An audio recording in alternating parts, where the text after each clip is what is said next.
É, careca de saber, fi. Muito fácil, fi. 20 minutinhos mostra tudo que você precisa saber. Muito fácil, fi. Careca de saber. Marca aí, careca de saber, fi. É. Oi, turma, sou o professor Souto. Estamos continuando a sequência eletrodinâmica, corrente e tensão elétrica.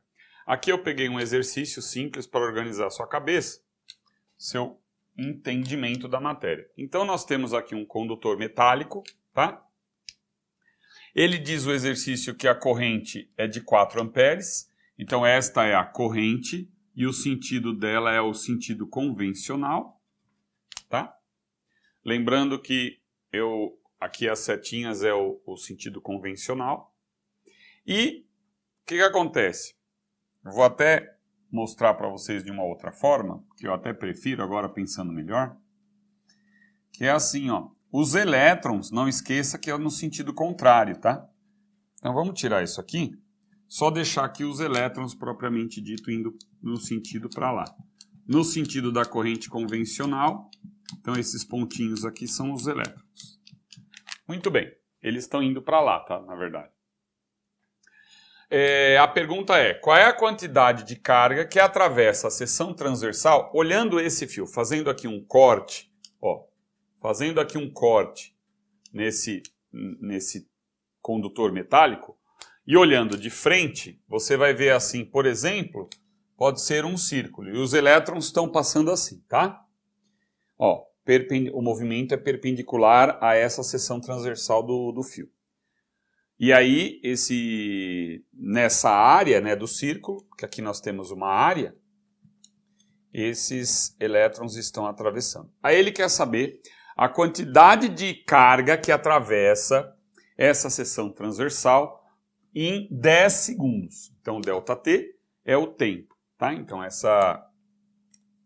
aqui ele fala do tempo que gasta para esses elétrons passarem. Então, eu vou usar a seguinte fórmula. Corrente é quantidade de carga dividido pelo ΔT, né? Daqui, nós vamos tirar que o ΔT eu vou passar aqui, está dividindo, ele passa para o outro lado na operação inversa, que é multiplicação. Então, fica a quantidade de carga é a corrente vezes o ΔT. Né? A corrente é de 4 amperes. Lembrando, mais uma vez, que o ampere é coulombs por segundo. Tá? Coulombs por segundo. Olha aqui a fórmula, ó. Coulombs por segundo, tá? O ampere. Então, a corrente é 4 amperes, 4 coulombs por segundo, vezes o tempo, que é de 10 segundos. Então, nós temos aqui uma quantidade de carga de 40 coulombs. 40 coulombs. Tá? Só lembrando, o aluno fala, mas como é possível se você acabou de falar que no planeta Terra tem 1 coulomb? Então, vamos só fazer um bom resuminho aqui. Eu tenho aqui uma determinada porção da matéria, tá? Se nós temos uma quantidade de cargas positivas, que são a ausência dos elétrons, ou prótons, na verdade, e aqui os elétrons, se a quantidade é a mesma, nós temos uma quantidade de carga nula, porque há um equilíbrio. A quantidade de cargas positivas igual à quantidade de cargas negativas. E na Terra existe este equilíbrio. Então eu tenho bilhões e bilhões e bilhões e bilhões e bilhões, trilhões, quatrilhões, quintilhões. E assim vai de elétrons, uma quantidade grande, só que existe a mesma quantidade. E o saldo, né? O saldo na Terra é de 1 coulomb, que a gente estava falando. Então o que acontece aqui? Aqui você fala, mas como pode num pequeno condutor ter essa corrente, né? Essa quantidade de carga passando em 10 segundos, se na Terra tem 1 coulomb? É porque é o seguinte, na verdade, a movimentação eletrônica é que está me dando essa quantidade de carga por segundo. Mas no âmbito geral, você pode ter um sistema, no final, um sistema em equilíbrio. Mas pela diferença de potencial, nós estamos tendo, nesse momento, essa corrente. Turma, então, por exemplo, só para você entender uma coisa. Se eu tenho aqui, ó, menos, vamos supor, menos 5 coulombs de carga desse lado, tá? E desse lado eu tenho 4 coulombs de carga. Ou melhor, vamos pôr mais, 6 coulombs de carga. Então, quando eu falo 6 coulombs, eu penso na carga positiva. Quando eu tenho mais 6 com menos 5, somando isso daqui, não vai dar um saldo de 1 coulomb. Está vendo? Então, eu posso aumentar aqui para 16, aqui para 15, aqui para 16 bilhões e aqui 15 bilhões, mas o saldo, né? É o saldo, no caso, vai dar, no caso não em bilhões não aqui, né? Então vamos pegar aqui, daria 1 bilhão, né, se fosse. Mas 16 mais 16 menos 15 vai dar um saldo de 1 coulomb. 1 coulomb. Então, a carga acumulada é uma coisa. A corrente, a quantidade aqui, é outra coisa. Porque aí você tem uma movimentação. Porque assim, criando uma diferença de potencial entre esses dois pontos, é o que vai gerar essa corrente elétrica, tá? A movimentação. Mas é assim, tem aquela movimentação, mas você olhando de longe, você está vendo que é uma quantidade, somando a quantidade negativa com a quantidade positiva, no planeta Terra inteiro vai dar quase um equilíbrio, tá? Turma, então, na física, você tem que pensar o seguinte. Por uma situação onde a corrente é constante, eu utilizo uma equação. No caso, nós utilizamos agora há pouco, não foi essa daqui, ó? A corrente é a quantidade de carga por ΔT, que é a rapidez com que transfiro ou que uma quantidade de carga atravessa uma seção de um fio. E aí eu fiz isso daqui, ó. Eu peguei e passei o ΔT multiplicando. Então nós temos aqui uma situação de corrente constante.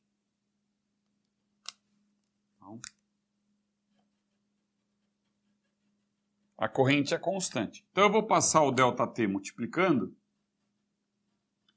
Vai dar a quantidade de carga. Certo?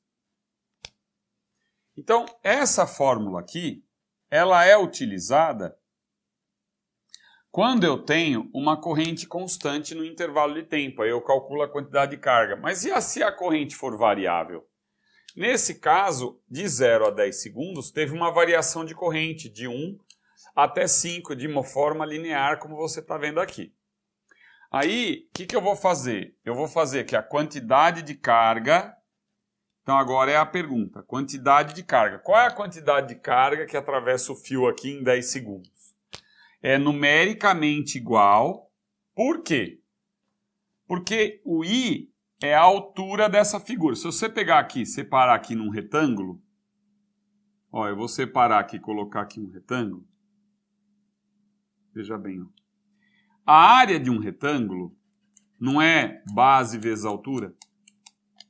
A base é o ΔT e a altura é o I. Então, se eu faço I aqui, ó, vezes o ΔT, eu tenho a área desse retângulo.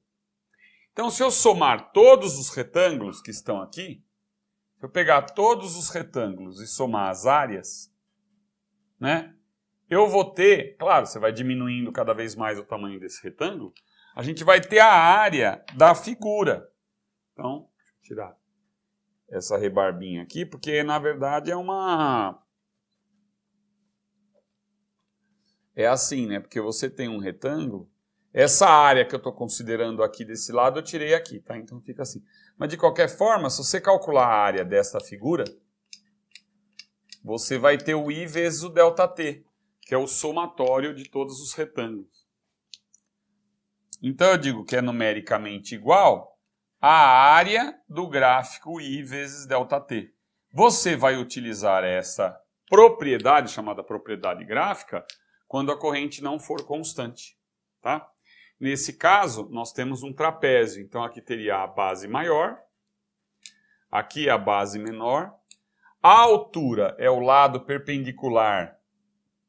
A altura é o lado perpendicular às bases. E a área do trapézio, você utilizaria base maior mais base menor, vezes altura sobre 2. Isso é numericamente igual à quantidade de carga. Claro, cuidado.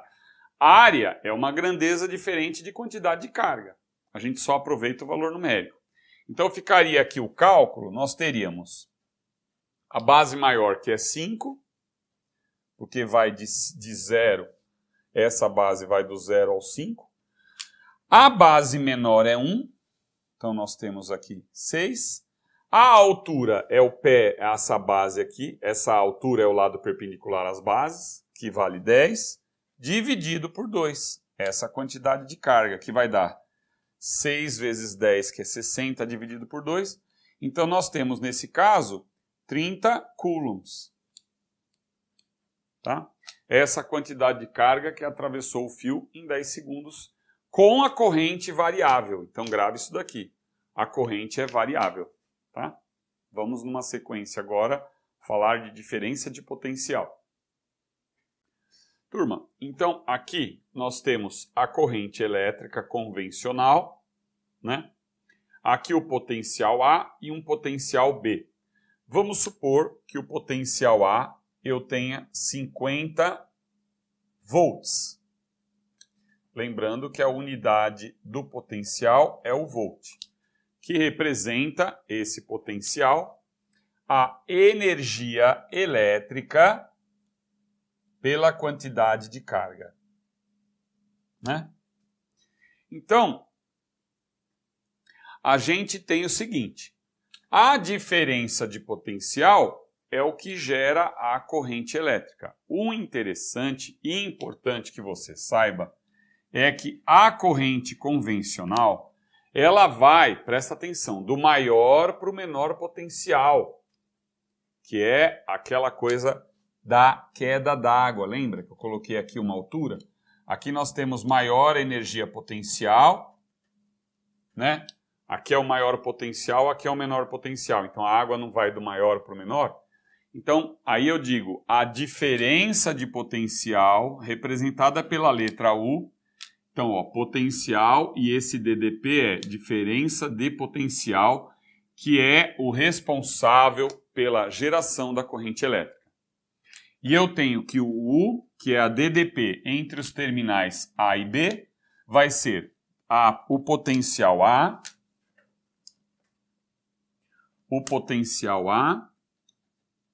menos o potencial B.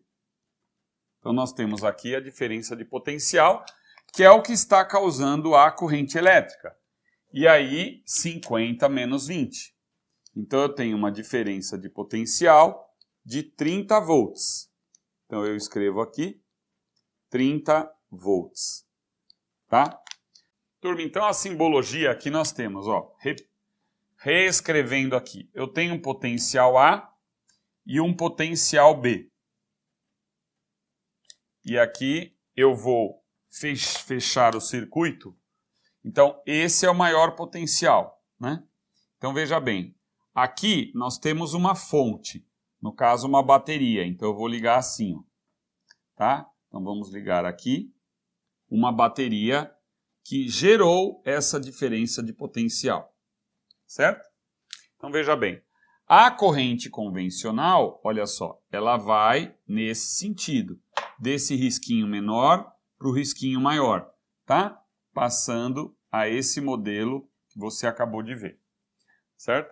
Então essa daqui essa é a representação, esses dois riscos com diferenças de comprimento, pode ser uma bateria, né? Ou simplesmente um gerador, que é o que a gente chama que está gerando a corrente elétrica. Então este é um gerador, tá?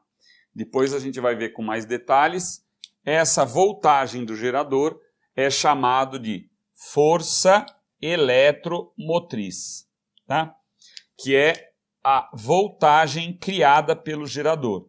Então, o volt, ou a diferença de potencial que ela vai criar nos terminais de uma bateria, vai ser chamado de força eletromotriz, tá bom? Então aqui, continuando. Uma lâmpada, por exemplo. Uma lâmpada será... A lâmpada que é importante, que eu já vou entrar nas leis de Ohm. Uma lâmpada é representado assim, tá? Uma simples chave, né? Quer dizer, fechando, abrindo ou fechando o circuito, nós temos essa chave. Isso daqui é chamado de chave ou simplesmente interruptor. Então nós vamos ter isso daí, tá? Um resistor, o resistor que é, por exemplo, lá o resistor do chuveiro, né? Que é um fio enrolado, um fio numa forma assim. Você tem aqui o resistor, que é quando passa a corrente elétrica, ele transforma em calor, né? No caso do chuveiro elétrico, por exemplo. Então essas simbologias são importantes. Um resistor, o resistor, ou simplesmente uma resistência elétrica. Aqui uma lâmpada, que também vai ter uma resistência elétrica interna. E o gerador, tá? Isso que a gente precisa saber agora para entrar nas leis de Ohm.